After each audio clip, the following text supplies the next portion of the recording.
Hello,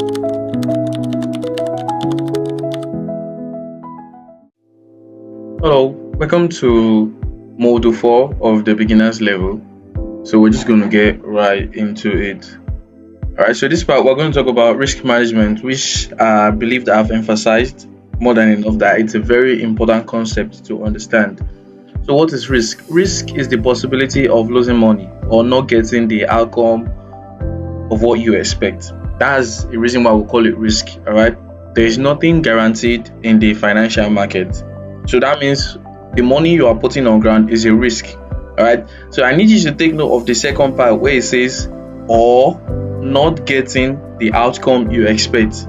So that's a very great way to handle risk. You have to handle risk as a way that this money that you're putting on the line is gone. Alright, because there is this saying that you always have to be positive in whatever you do, but when it comes to risk, when it comes to areas of taking risk, especially in forex trading, all right, you need to zero your mind that money is gone. You need to have in your mind that, all right, this trade did not play out, I lost the money and I'm okay by it. So that's the way you need to handle risk, even if that trade might eventually go well and you might even make money. But once you're able to zero your mind that this money you're putting on the ground is gone, I promise you that you're going to get better on the line, like faster. So this is one of the important concepts that people don't talk about very much, because once you're not ready to let go of your risk, that's when emotional trading decisions starts coming in and you start messing things up. All right. So risk is the possibility of losing money. You see, it's not the possibility that you will make it. You are taking a risk. That means you are not even sure of the outcome, and the tendency of you actually losing might be high. Alright, it's not like it might be high you get, but then when you do your analysis, do everything, the money you're just putting on the ground is a risk, because nobody owns the market, and the market can just choose to do whatever it is that it wants to do at that moment. You might actually be right and still lose money. It happens. It has happened a lot. Like, the market might stop you out and immediately it just like takes your money out. It just starts going in the direction that you actually said it will go to. So these things are part of the game that you need to understand. So in forex trading, risk simply means how much of your money you are willing to lose if a trade goes wrong. Every trade has two possible outcomes. Profit, that means it went right. Loss, that means what? It went wrong, it went against you. So the loss side is the risk. So think of risk like this. You lend a friend 10,000. There's a chance they might not pay you back. That's humans. I used to tell my friend that thing, and I used to tell my family, even myself. Alright? Depending on the person, actually. If you're dealing with a random person, not like random person, it might actually be a friend, but let's say you guys are not that close, and he says, please lend me so amount. Make sure that it is something that even if the person did not give you back, you won't flinch. Alright?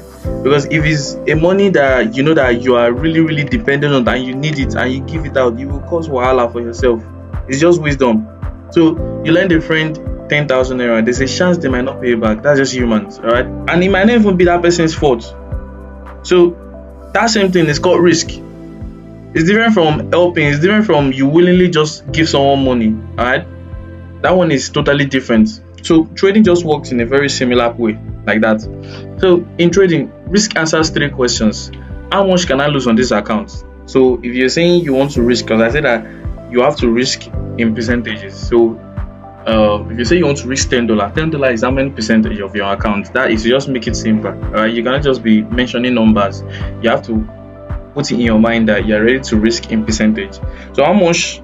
If the risk answering three questions, the first one is how much can I lose on this account? Alright. Number two, where do I accept that I'm wrong? That is your stop loss.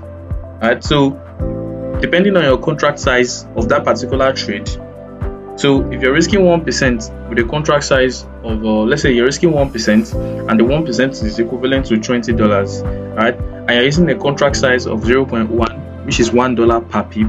That means that your stop loss will be 20 pips below or above your entry. That's where you accept that you're wrong. You're saying that, okay, when market gets to this place, I am wrong. Alright. So number three is the reward worth the risk? Alright. There are some trades you will take and you will know for sure that Down it's the explanation will come in market structure and everything. Personally, I like to look at the history of the market. But then is the reward worth the risk? If you're looking at it, let's say you were trading in a way that you're definitely sure that market might get to this area, but you're still not so sure it will get to the other area. Let's say you took a trade at a certain price, so you feel very confident that market will get 10 pips above. Let's say your risk was 10 pips. So you feel confident that market will get 10 pips above, maybe because of recent structure, but you are not so sure if it will actually achieve that 20 pips. So if it's something that you know that you don't have full confidence in, so you're risking 10 pips to make 10 pips. You are the one that will answer the question yourself that okay, is it worth it? If you know you're okay with 1:1, then fine, you can take it, but it's something I will not actually advise. I always advise 1:2 or less. Or more rather, at most 1:3 actually. I'm not a fan of big risk to reward. So a risk will answer how much you are going to lose, how much can you lose on this trade, you get where do you accept you are wrong, that's your stop loss, is the reward actually worth the risk. So if you don't define these three things before entering a trade, you're actually gambling, right? You're actually gambling. There was a time like that I wanted to take a trade and I knew that I was going to risk 1% of the account. I knew where my stop loss was going to be, alright, but I could not really pinpoint my contract size in respect to my stop loss, all right, because I'm accepting that okay, when price comes to this area, I finally accept that I'm wrong, right? So let's say my stop loss was like, I think it was a buy trade, then my stop loss like I think 25 pips below. So but then I could not calculate my contract size because of network, so I began to gamble. So I started throwing one contract. So I measured the stop loss. I felt like it was not up to 1% of what I really wanted to put on the line. So I added another one contract. Okay, that was just pure gambling. But I was just able to measure it in a way that it was close to 1%, not more. You get. But then if you look at it closely, that's just gambling because I didn't actually know what I was doing. Unlike when I actually know the right contract size to use. Right. So an example is your account balance is 100,000 naira. So the risk per trade is 1%. That means that what the maximum you can lose per one single trade is 1,000. Remember, we were saying that a trade is a buy or a sell. So if you're opening two buys, all right, that's two position. And here we are saying that what a risk per trade is the 1%. That means that what the maximum you can lose per trade is $1,000. So if those two buy trades goes against you, the total loss that you should actually lose from those two buy trades should not be more than 1,000. So you cannot press buy twice and be risking 1% on each trade. That means you've broken your risk management and now you are not actually risking 2%. But if it was a buy and a sell, you get that two different trades. Alright, so 1% each, that's okay. But once it's a single trade, either a buy or sell, and you open like maybe a couple of positions on it, maybe 2 or 3, make sure that if that trade was going to go against you, the total you're going to lose from those positions are not going to be more than 1,000 naira. So even if the market crashes against you, you lose what? You lose 1,000, not your entire account. That's a very good advantage of risk management. All right, it keeps you in the game, it keeps you alive. Because once you're dead, there's no chance again. But then you get what I'm trying to say. So you live to trade another day. That's just the sweet part. If you lost, you say, okay, yeah, that's true, that's cool, that's chill. All right, try again tomorrow. That's just it. That's one of the most motivational part of forex trading. Alright, so if you're following your risk and you did what you're supposed to do, but then peradventure you lost that trade, alright, that's just it. But then you live to trade another day, every day is an opportunity. So that's controlled risk. Unlike when you just blow everything in a day, there's nothing to trade the second day. It's a law. So then, why most traders blow accounts? Many traders lose money not because of bad strategies, but because they risk too much. So people don't understand risk management, and it's bad, very bad, right? But then something that you understand is that if you actually, I have videos from big forex traders, and there's something that this particular trader actually said. He said he won't advise anybody to risk little. He's not actually wrong from saying that, all right? But if you know that that 10 bucks is all that you have, please don't put everything on the line. Alright, risk, yes, but then risk management is actually important. I always advise that when you're a forex trader, alright, you're growing, you're getting better, you're advanced, alright, your profit is compounding, you're becoming okay, you're becoming alright. You can now choose to have a separate account You know that okay, this account is for risky risk, where at this point risk management might not really matter. So at this point, you might not want to start doing maybe risking 30% at a go. Maybe you have account separately for risky risk, and let's say it was $1,000 account. You can decide to like risk like $300 at a go, 300 to make 600, alright, or 300 to make 900, stuff like that. But that's when things are already getting better, not at your beginning stage, not at the stage that you're just starting. So they overtrade, alright. You don't know when to stop. You're always trading. They remove stop loss. I just consider as a very stupid idea. Once you remove your stop loss, it's very stupid, because you must have decided that once price has gotten to this point, you must have accepted that you are wrong before the trade even start running. So once you are now removing, that means that what, you're breaking your rules. So they chase losses emotionally. You lose, you try to trade again because you feel like you're right. You lose again, and you repeat the same thing until you continue chasing losses, and that's because you're just making emotional trading decisions. So no trading plan, no journaling. You're just, people don't understand. Trading plan and journaling keeps you in check, alright, keeps you focused that alright, I took this particular trade on a particular day. This was what happened. This was what went wrong. Alright, you can go back to the record. The record is very, very important. Wrong use of leverage and unrealistic expectations be tripping so hard around in forex when it comes to unrealistic variance. You want to, like I've said at the beginning, you cannot turn your 10,000 naira to a million naira in 2 nights. Right? That's where wrong use of leverage comes in. But if it happens, I can just call it luck. Alright. So then, a trader with average strategy, your strategy might not even be giving you that much, right? Plus strong risk control will beat a trader with great strategy plus poor risk control. Listen, a trader, your strategy is not that great, but you have a strong risk control. Alright, you understand risk management to the core. You will definitely be the trader with great strategy, but poor risk control. Their strategy might be very, very significant and very great, alright, but they don't understand risk. You definitely be the person because you're chill, you're calm, alright. You're just doing your thing the right way and the way it's supposed to be. So then, one golden rule to remember is that you do not control the market. The only thing you can control is your risk. You know that you don't own the market and anything can happen. So the only thing that has been given to you to control is your risk. So you know that okay, well, if you're buying and the market has decided that it wants to sell, there's nothing you can do at that moment. But then, fine, you are going to lose, but the market is only going to make you lose what you want to lose. Alright, that means the only thing you can control is your risk, and that's very, very fine. Or like in the scenario where you cannot even control your risk, you want to buy and the market says it wants to sell, and then it just wipes out your entire account. That's bad. But then we've all been given the power to control our risk, and I feel like that makes us to feel great. So that's the mindset shift from beginner to professional. When you know that doesn't matter, alright, you do your analysis, you do everything right, and you want to buy, and the market just starts selling. The highest you can do is to just take the money that you put on the line. That's all. You can't touch the remaining, and that's just it. That's where the power is. So risk to reward ratio, very, very important topic. So risk to reward ratio compares how much you're willing to lose on a trade to how much you aim to make if the trade goes in favor of you. So RRR, which is also means as which means risk to reward ratio, is the potential loss ratio potential profit. Potential loss 1. Let's say you want to risk $10, right?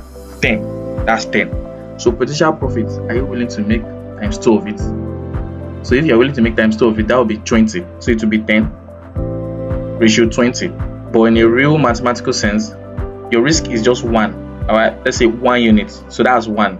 So your potential profit is that maybe you want to make times 2 of it. So that will be ratio 2. That will be 1 ratio 2.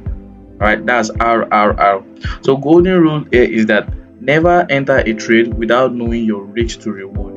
If the setup can give you at least 1 ratio 2, it's not usually worth the trade. I'm not saying you cannot take it. You can take 1 ratio 1. Never take 1 ratio anything that is negative, that is below 1 ratio 1. Right? You can actually take 1 ratio 1, but it's not actually worth it for real. Because how you tell me that I'm risking 500 to make 500? What if it goes against me? Fine, if it comes in favor, yes, I just made 500, alright. But it's not like it comes in my favor and I just made $1,000. It's not the money, alright. It's actually the risk. Fine, okay, maybe you do not want to risk as high as 1 ratio 2, which I don't even think is that high. You can just set it to 1 ratio 1.5. So you know that even if you're risking 500, you're making I think 750. So that should be fine by you at least. But anything below 1:1, that's very, very bad. So this image here, it actually explains your risk to reward in respect to your profitability. So there's this thing, I don't know, but the first person that I had, the first trader that I had that spoke about the 10 trade rule was Dax, Dix Dax. You must have heard of him, or you will probably still hear of him. So he was the first person that I ever spoke about the 10 trade rule. I saw it on his YouTube channel about 2 years ago. So 2 years ago, as from making this video sharp. So I then understood how the 10 trades rule will help you understand your risk to reward in respect to your strategy, you get in respect to your profitability. It helps you understand. So that means, look at the first one here. So if you're trading 1:1, that means if you're risking 50 to make 50, that means out of 10 trades, you get, if you take 10 trades, before you can like say that you want to be profitable, you need to win what? You need to win at least 6 trades. You get, you can say that if out of 10 trades you win 20, if out of 10 trades you win 2 is actually 10% of 10, right? If out of 10 trades you win 2, that means you're still losing, because you won just 2 and you lost 8. 30% you're losing, 40% you're losing, 50% you get, you won 5, you lost 5. That means you didn't lose anything, you didn't make anything, so you're just break even. Then 60%, alright, so you won 6 trades, you lost 4. Then you can say that at the end of 10 trades you're actually profitable. But look at 1:2. You get, if you're winning just 2 trades, you're lost. You're at loss. If you're winning 3 trades, you're still at loss. But if you're winning 4 trades, alright, so every trade you take, you're making times 2 of it. So that means 4 times 2 is 8. So 4 minus 10, 4 subtracted from 10 will give you 6. So let's assume you lost 6 trades, you won 4. So 4 times 2 is 8. So 8 minus 6 will give you 2. Alright. So that means you're still what? You're still profitable 20%, right? Or maybe 2% at the end of 10 trades. 1:3 on the other line, you get, you just have to be profitable for your out of 10 trades, you just have to win 3. Right? I'm not saying that you have to just win this amount, but then let's say that it was a bad trading week. Just try at least, if it was 1:3, at least win 3 trades. Right? So that means at the end of 10 trades, that means you still came out on top. You know that as the risk to reward keeps rising, so does the 10 trade rule keep becoming easier. Let's say easier, but then you understand what I'm trying to say. But then I'm not a fan of high risk to reward, so I basically just advise 1:2, 1:3. Right? So I feel like those two are very great. Personally, I just stick to 1:2 and it's cool for me. And to understand the 10 trade rule and how it works properly, so you need to understand it properly. If you have a strategy and you're trading and you know that you're somebody that you're disciplined and you follow all the rules significantly, I'm not saying you are twitching, you're following everything significantly. Alright, try to take a trade for 10 times. Alright, repeating the same pattern, repeating the same everything. Then after 10 trades, you now assess it. What was your risk to reward? And make sure that you are actually picking just one risk to reward. You know, maybe today you are doing 1:2, tomorrow 1:3. No, if it's 1:3, pick it, alright, and play throughout all the 10 trades. You want to see what happened at the end of the day. Was it loss? Was it profit? Alright, or did you not make anything? Alright, but for a trade to actually count as a trade, you have to either lose money or make money. So you can actually start setting break even. Let's say you were trading 1:3, and let's say the market has already gotten to about 1:2. So you now moved your stop loss. You moved your stop loss to your entry. That means that if that trade was to eventually maybe reverse, you're not going to lose any money, you're not going to make any money. So trades like that, right, you cannot count them as part of the 10 trades because you're actually following a rule. But if you actually lost and you actually made money, that's when you start counting them as part of the 10 trades rule, because that's when you start calculating them properly, right? So an example here for 1:2, which is a good thing, is I'm risking 1,000, my reward is 2,000, so I can lose more often and still be profitable. So like I said in the table, 1:2, so I can still lose I think 6 times. 6 times is a lot to lose out of 10. I still be profitable. Example to 1:1 average, you can see risk is what 1,000, my reward is 1,000. That means you must win at least 50%. You must win 5 times in 10 times to even just, you're not even going to make money, you're just going to like, at least you shall survived. Right? So example 0.5, if you're risking 500 to make 250, which is very, very bad, right? Even with many wins, like even if you're winning, one loss, right, I don't even know the grammar to use. But then you get what I'm saying. But it's very stupid of somebody to be risking 1,000 to make 500. That's very bad. So fixed percentage risk. This means that you risk the same percentage of your account on every single trade, no matter the setup, mood, or confidence. Right? When it comes to discipline and consistency, it does not matter how you feel. If you know you are feeling bad for that day, the highest you can do is to not just trade. Right? If you know you are going through an emotional trauma, maybe something happened, you got heartbroken or whatever it is, the highest you can do is not just trade. Maybe for those moments until you are fine. So most disciplined traders trade between 0.5, like the risk they use per trade is between 0.5% of their account to 2%. I personally stick to 1% and I'm fine by that. Alright. I still consider 2% a bit aggressive, but people still use it and are very, very good with it. But as a beginner and you're starting off, alright, just to feel, I feel like 1% is a very great way to start with. But if you still want to be extra conservative, you can just stick to 0.5%. Right? So an example is our account balance is 100,000 naira. The risk per trade is 1%. So the max loss per trade is 1,000 naira. No matter the time frame, the currency pair, how sure that setup looks or not, my loss, the maximum account is 1,000 naira. So I always advise stick to the same risk percentage. Stick to the same risk percentage. There's no use in switching or changing it at all. It won't help. Just the same way you've been doing it, stick to the same way. So why fixed percentage risk is powerful is that it protects your account. Even 10 losses in a row won't wipe your account. That's just it. Except what you lost all the 10. Except you actually lost all the 10. Like if it was, I don't know how I'm going to explain it, but if it was a 10, if you're risking 10 in a row, you get, and you're risking like 10%, out of 100%, you're risking 10%, right? So even 10 trades in a row will actually wipe your account. But fixed percentage, which I said the maximum is actually like 2%. So that means if you're risking like 1% per trade, 10% in a row is just 10% of your account balance. Alright, so it won't actually even wipe you out. You are still alive, you can still trade on that day. So it controls emotions. You know that at the end of the day, you're just losing just 1% of your account. So you're not scared to lose because you've already calculated it and you're fine by it. So it adapts automatically. This is the very interesting part that people do not still seem to understand. So once your account size grows, your risk amount increases. Your risk does not grow, but the risk amount increases. The risk has been calculated in percentage. So if your account grows, your risk amount increases. If your account drops, your risk amount decreases. That's natural compounding without stress. You're trading a $5,000 account. You're risking 1%. 1% is what? $50. Right? Let's say you made profits. You are now up 5,100. If you have to risk again, you'll be risking what? You'll be risking $51 because 1% of 5,100 is $51, right? So let's say you lost that first trade, right? And you were down You were down maybe 4,950. So that means your risk now will now be like $49.50. That's 1% of your account balance. So people should understand that your risk is changing on how your account is actually growing or decreasing. You should not be static with your starting balance because it will help you to avoid over risking.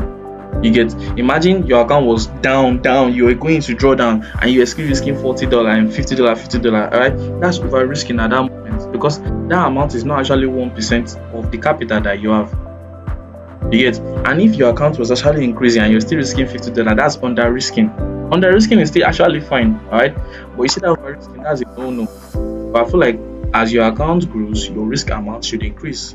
Still sticking to 1% of that account balance, and if your account is dropping, your risk amount should actually decrease. It makes make sense in the most powerful way.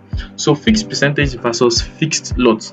There's one that I used to have a friend that used to have a fixed. He was trading gold one time, and he said all his trades will actually be 50 pips 50 pips stop loss. That's what he had in mind. It was always fixed on 50 pips stop loss, and You get it. It's actually okay because what gold is a very volatile pair and can actually deliver 100 pips or more in a day. So it was actually okay. Unlike some pairs that are very slow, and you're telling me that your stop loss is always 50. That 50 pips, you might you might not even see it in the day. Alright. So fixed percentage, the risk stays. Your account is protected and is used by professionals, and you always want to trade like a professional. So fixed lot, the risk changes every trade. Because what? If you're using a fixed lot, a fixed contract, right?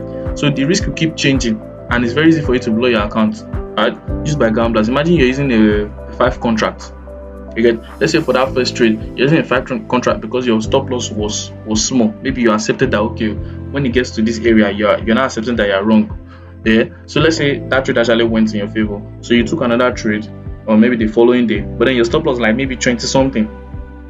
So and if that trade could go wrong, you would lose the profits you lost that day, you made the previous day, and even still lose more.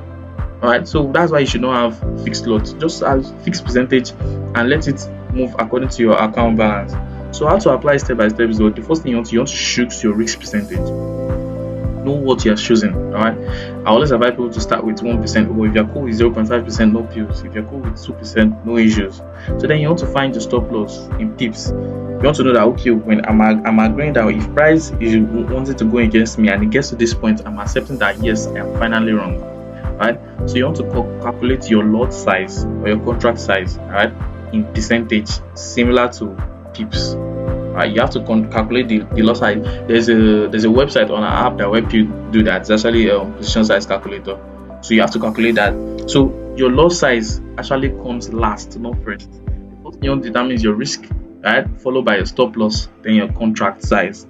So one rule to live by is that your job is not to win every trade. Your job is to survive long enough to win over time, because you will win. So it's those that survive enough that win. Yeah, people give up. People don't really survive much in this business. I've said that before. So you just need to make sure that you survive long enough to win, and that's just it.